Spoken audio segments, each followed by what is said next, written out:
The world, for me, is a symphony of sounds. Not the pretty kind with orchestras and singers, but a raw, living music. The rumble of the early morning garbage truck is my alarm clock. The clatter of a restaurant's back door means a chance at last night's leftovers. The hurried footsteps of kids on their way to school, the slow, deliberate shuffle of Mrs. Gable from number 23 each sound paints a picture in my mind, a map of my kingdom. My territory stretches from the park on Elm Street to the loading docks by the river. I know every inch of it by its unique acoustic signature. The hiss of the sprinkler system in front of the library, the distant howl of the train at dusk, the specific squeak of the sign above the old bakery when the wind blows just right. But most importantly, I know the people by their footsteps. They are the heartbeat of my world. There's the brisk, confident click-clack of the woman in the red coat who always carries a briefcase. She never looks down. There's the heavy, rhythmic thud of the construction worker who sometimes tosses me the crust of his sandwich. His boots tell stories of a long day. And then there's the light, playful patter of the little girl with the bright pink backpack. She's the one who gave me a name, I think. Scout, she'd called out one day, and the name stuck in my head, a warm little patch in the cold. My life is a routine, a dance choreographed by these sounds. I patrol, I listen, I survive.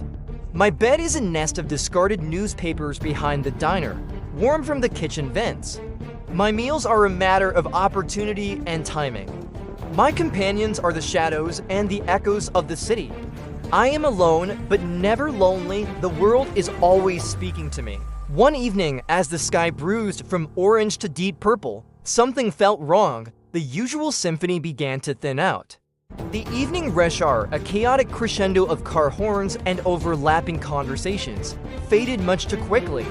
The usual stream of people heading home from the train station, their footsteps a cascading rhythm on the pavement, dwindled to a trickle, and then silence. It wasn't a peaceful silence. It was a heavy, suffocating quiet, like a blanket thrown over the whole city. The air, usually thick with the sounds of life, was now thin and sharp. I stood at my post, the corner of Maple and 3rd, my ears twitching, straining to catch a familiar sound. Nothing, no footsteps. No distant chatter from a late-night cafe. No cars humming down the street. The city had lost its heartbeat. I started my patrol, my own paws making an unnervingly loud patter on the empty sidewalk. It was eerie. Doors were unlocked, some even slightly ajar. A car sat in the middle of an intersection, its headlights cutting cones of light into the darkness, but the engine was off. Inside the houses, lights were on, televisions flickered, casting blue and white shadows on the walls. But there were no people. The city was a ghost town, a stage set for a play where all the actors had vanished mid-scene. I trotted past the little girl's house. Her front door was open. I could smell popcorn. On the floor of the living room, a game was laid out, pieces scattered as if abandoned in a moment of surprise, but the house was as silent as a tomb. A cold dread, a feeling I hadn't known since I was a pup separated from my mother, began to creep into my bones. Where did everyone go? As I continued my patrol through the unnervingly still streets, my nose caught a scent. It was familiar, human, and fresh. It clung to a red leash lying discarded on the sidewalk, right in the middle of the town square. I nudged it with my nose. It was still warm. The leather held the faint, lingering heat of a hand that had held it just moments ago. The scent was of the woman in the red coat, the one with the click-clack shoes. Her scent was here, the leash was here, but she was gone. The leash was a question mark lying on the pavement. I followed the scent trail, a ghostly whisper leading away from the square. It was faint, but it was there. It didn't lead to a car or a house or a bus stop. It just stopped. In the middle of the street, it vanished, as if the person holding it was simply plucked from the earth. I circled the spot again and again, whining softly, my nose pressed to the cold asphalt. The trail was gone. I spent the whole night searching. I ran from one end of my territory to the other, my senses on high alert, desperate for any sign of life.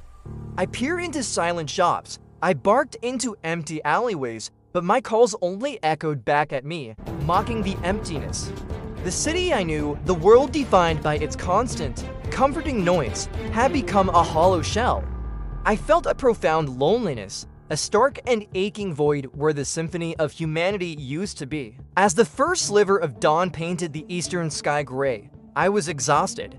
I curled up at the base of the statue in the square, the warm red leash tucked under my chin for a sliver of comfort. I was just about to drift into a troubled sleep when I heard it. A sound, faint at first, a single, solitary footstep. My head shot up, my ears perked, then another and another. It was a slow, hesitant shuffle, a sound I didn't recognize.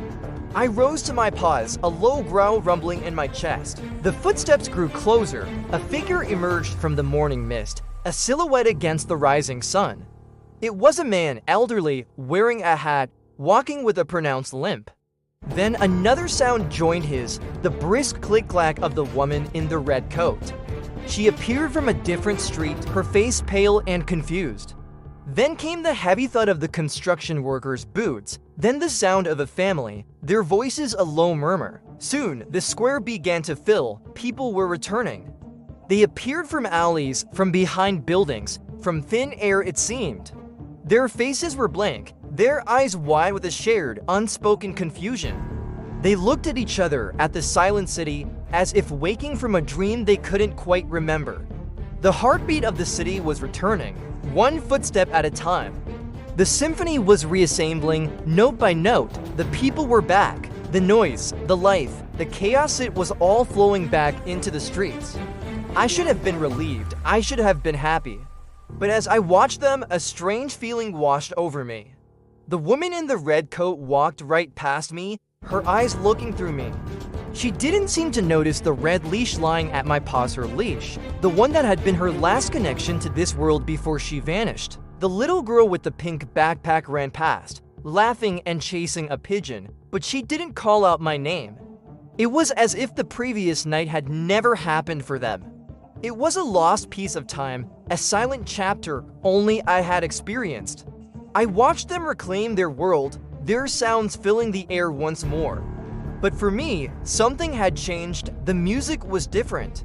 Underneath the familiar rhythms of the city, I could now hear a new sound, the echo of that terrible silence. I am Scout, I am the keeper of the city's sounds, and I remember the night the music stopped.